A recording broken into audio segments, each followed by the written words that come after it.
কল্পনা করুন আপনার বহু কষ্ট এবং টাকা খরচ করে দাঁতের রুট ক্যানেল করালেন, কিন্তু কয়েক মাস যেতে না যেতেই একদিন শক্ত কিছুতেই কামড় দিতেই মরমর করে দাঁতটি ভেঙে গেল। অথবা ভাবুন, আপনি সুন্দর করে হাসছেন আর ঠিক সামনের দাঁতটিতে একটা মেটালের বিশ্রী ছায়া দেখা যাচ্ছে। শুনতে খারাপ লাগলেও শুধুমাত্র ভুল ক্যাপ বা ক্রাউন নির্বাচন করার কারণে হাজার হাজার মানুষকে এই ধরনের সমস্যায় পড়তে হয়। রুট ক্যানেল করার পর সেই দাঁতকে সংরক্ষণ করার জন্য ক্যাপ করাটা জরুরি, এটা আমরা অনেকেই জানি। কিন্তু ডেন্টাল চেম্বারে গেলে ডেন্টিস্ট যখন 4-5 রকমের ক্যাপের অপশন সামনে রেখে বলেন কোনটা লাগাবেন, তখন বেশিরভাগ মানুষই বিভ্রান্ত হয়ে পড়েন। কোনটা বেশি দিন টিকবে, কোনটায় খাবার আটকাবে না, কোনটা দেখতে আসল দাঁতের মতো হবে, আর কোনটাতেই বা পকেট সাশ্রয়ী হবে। তো হ্যালো ভিউয়ার্স, আজকের এই ভিডিওতে আমি আলোচনা করব দাঁতের ক্যাপ কত প্রকার। তাই ভিডিওটি না টেনে সম্পূর্ণ দেখলে আপনি নিজেই নির্বাচন করতে পারবেন আপনার জন্য কোন ক্যাপ বেস্ট হবে এবং কোন ক্যাপের সুবিধা এবং অসুবিধা কি। ক্যাপের প্রকারভেদ জানার আগে একটি গুরুত্বপূর্ণ প্রশ্নের উত্তর জানা উচিত। রুট ক্যানেল করার পর দাঁতে ক্যাপ কেন দেওয়া হয় এবং ক্যাপ না দিলে কি ধরনের সমস্যা হতে পারে। সহজ একটি উদাহরণ দিই। একটি সজীব গাছে যখন মূল দিয়ে রস বা পুষ্টি পৌঁছায়, গাছটি শক্ত ও জীবিত থাকে। কিন্তু গাছটি যদি শুকিয়ে যায় ও মূল দিয়ে যদি রস বা পুষ্টি গাছে না পৌঁছাতে পারে, তাহলে এর ডালপালা কিন্তু সামান্য চাপে মরমর করে ভেঙে যাবে। ঠিক একইভাবে যখন কোনো দাঁতে রুট ক্যানেল করা হয়, তখন দাঁতের ভিতরে ইনফেক্টেড নার্ভ বা রক্তনালী তুলে ফেলা হয়, ফলে দাঁতের ব্যথা ভালো হয়ে যায়। কিন্তু দাঁতটি তার নিজস্ব পুষ্টি সরবরাহ সিস্টেম হারিয়ে ফেলে, ফলে দাঁতটি ভঙ্গুর হয়ে যায়। এই অবস্থায় দাঁতটিতে যদি ক্যাপ না লাগান, তখন শক্ত কোনো কিছুতে কামড় দিতে লেগে দাঁতটি ভেঙে যেতে পারে। আর একবার গোড়া থেকে ফেটে গেলে সেই দাঁতটিকে উঠিয়ে ফেলা ছাড়া আর কোনো উপায় থাকে না। মূলত এই কারণে রুট ক্যানেল করা দাঁতে ক্যাপ লাগানোটা জরুরি। এবার আসুন জেনে নেওয়া যাক দাঁতের ক্যাপ কত প্রকার। দাঁতের ক্যাপ মূলত 3 ধরনের হয়ে থাকে: মেটাল ক্যাপ, পোর্সিলিন ক্যাপ এবং মেটাল ফ্রি জিরকোনিয়া ও ইম্যাক্স ক্যাপ। প্রথমেই মেটাল ক্যাপ বিষয়ে জেনে নেওয়া যাক। এই মেটাল ক্যাপটি দেখতে একদম এসএস স্টিলের মতো। মূলত মোলার দাঁত বা পিছনের দাঁতে এই ক্যাপটি সর্বোচ্চ ব্যবহার করা হয়ে থাকে। এটি প্রচন্ড শক্ত ও দীর্ঘস্থায়ী। দীর্ঘমেয়াদী স্থায়িত্বের কারণেই অনেকে এটি পছন্দ করেন। অসুবিধা: এটি দেখলে যে কেউ খুব সহজেই বুঝতে পারে দাঁতে ক্যাপ লাগানো রয়েছে। দীর্ঘস্থায়িত্ব ও বাজেট ফ্রেন্ডলি হতে পিছনের দাঁতের জন্য এই ক্যাপ আপনারা নির্বাচন করতে পারেন।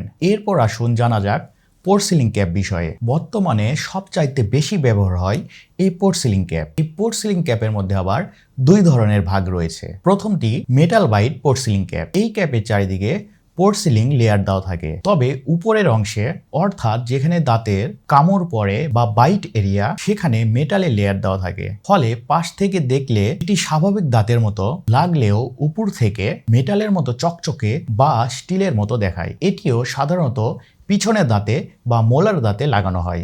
এরপর পোর্সিলিন ক্যাপ। এই ক্যাপের নিচে একটি মেটালের লেয়ার থাকে এবং এর চারপাশ ও উপরিভাগে পোর্সিলিনের লেয়ার দেওয়া থাকে, ফলে এটি দেখতে আসল দাঁতের মতো চকচকে দেখায়। আপনার স্বাভাবিক দাঁতের শেড বা রঙের সাথে পুরোপুরি ম্যাচ করে এই ক্যাপ তৈরি করা সম্ভব। পোর্সিলিন ক্যাপ আবার 2 ধরনের হয়: রেগুলার পোর্সিলিন ক্যাপ এবং special porcelain cap. Regular porcelain ক্যাপের চেয়ে স্পেশাল পোর্সিলিন ক্যাপের ফিনিশিং এবং ম্যাটেরিয়াল কিছুটা উন্নত এবং দীর্ঘস্থায়ী। এই পোর্সিলিন ক্যাপ সামনের বা পিছনের যে কোনো দাঁতেই লাগানো যায়। পোর্সিলিন ক্যাপ সামনের দাঁতের জন্য কিছুটা সীমাবদ্ধতা রয়েছে। ভিডিও শেষের দিকে এই বিষয় নিয়ে আলোচনা করব। এরপর আসুন জানা যাক মেটাল ফ্রি জিরকোনিয়া ও ইম্যাক্স ক্যাপ বিষয়ে। পোর্সিলিন ক্যাপে যেমন ভিতরের দিকে মেটালের লেয়ার থাকে, মেটাল ফ্রি জিরকোনিয়া ও ইম্যাক্স ক্যাপের ভিতরে কোনো মেটালের লেয়ার থাকে না। সৌন্দর্য ও স্থায়িত্ব, এই দুইয়ের সেরা সমন্বয় রয়েছে এই 2 ক্যাপগুলোতে। Emax cap. ইম্যাক্স ক্যাপ মূলত সামনের দাঁতের জন্য উপযোগী, কারণ জিরকোনিয়া ক্যাপ যতটুকু চাপ বা প্রেসার নিতে পারে, ইম্যাক্স ক্যাপ সেরকম চাপ নিতে পারে না। যেহেতু মোলার দাঁতে বা পিছনের দাঁতে বেশি চাপ পড়ে, তাই ইম্যাক্স ক্যাপ সামনের দাঁতেই বেশি ব্যবহার হয়। এখনকার দিনে সবচাইতে জনপ্রিয় এবং বহুল ব্যবহৃত ক্যাপ হচ্ছে জিরকোনিয়া ক্যাপ। জিরকোনিয়া ক্যাপ সামনের বা পিছনের যে কোনো দাঁতেই লাগানো যায়, কারণ প্রচণ্ড চাপেও জিরকোনিয়া ভাঙে না। জিরকোনিয়া ক্যাপে কোনো মেটালের লেয়ার থাকে না। সবচাইতে মজার ব্যাপার হলো জিরকোনিয়া ক্যাপে কোনো লেয়ার থাকে না।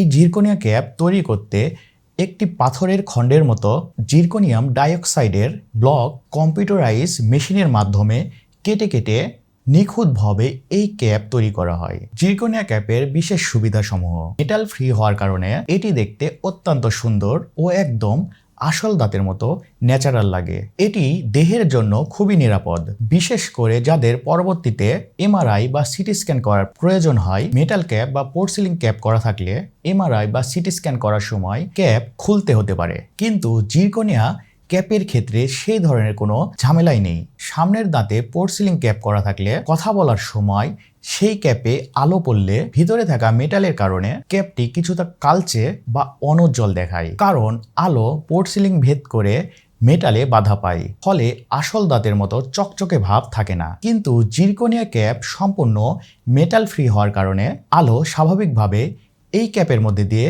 যাতায়াত করতে পারে, তাই কালচে দেখানোর কোনো সমস্যাই তৈরি হয় না। দীর্ঘদিন এই পোর্সিলিন ক্যাপ আপনার দাঁতে করা থাকলে ক্যাপ এবং মাড়ির সংযোগস্থল বা মার্জিন এরিয়া কালচে দেখাতে পারে। এটি মূলত ক্যাপের ভিতরে থাকা মেটালের কারণে হয়। আপনার দাঁতের সৌন্দর্য এবং স্থায়িত্ব দুটোই যদি আপনি চান, তাহলে জিরকোনিয়া ক্যাপের কোনো বিকল্প নেই। আশা করি আপনার দাঁতের জন্য কোন ক্যাপ সঠিক তা বুঝতে পেরেছেন। এ বিষয়ে একটি পরিষ্কার ধারণা পেয়েছেন। আপনার দাঁতের বর্তমান অবস্থা বুঝে অভিজ্ঞ ডেন্টিস্টের পরামর্শ নিয়ে সঠিক ক্যাপটি নির্বাচন করুন।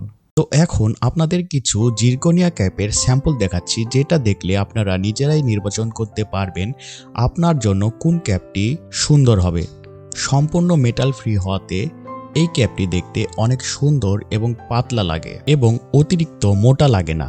যারা একটু অ্যাস্থেটিক লুক চান তাদের জন্য এই জিরকোনিয়া ক্যাপ একটি সুন্দর অপশন হতে পারে।